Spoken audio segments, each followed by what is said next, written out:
જૂનાગઢ શિવરાત્રી મેળાની અંદર આ બળદગાડું છે એ આકર્ષણનું કેન્દ્ર બન્યું છે। કેમ કે એક જોતા જોઈએ ને તો આ બળદ એટલે કે એને પોઠિયાનું સ્વરૂપ, જે પોઠિયાનું એક સ્વરૂપ છે એ આ બળદ છે।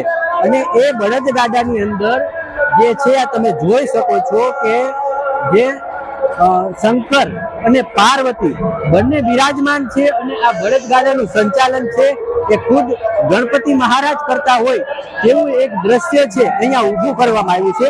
હું તમને બતાવીશ કે આ બળદગાડું છે એમાં બળદ તમને જોવા મળી રહ્યો છે અને એ જ બળદગાડાની અંદર શિવ અને શિવ શંકર પાર્વતી સાથે જોવા મળી રહ્યા છે। અને જે બળદગાડાનું સંચાલન છે એ ગણપતિ મહારાજ ખુદ કરે છે અને પાર્વતી માતા જે છે એ શંકર ભગવાનની સાથે એમાં બિરાજમાન છે। અને એ બળદગાડું જાણે કે અહીંયાથી આગળ જતું હોય ભવનાથ તરફ એ રીતનું આ દ્રશ્ય છે એ ઊભું કરવામાં આવ્યું છે।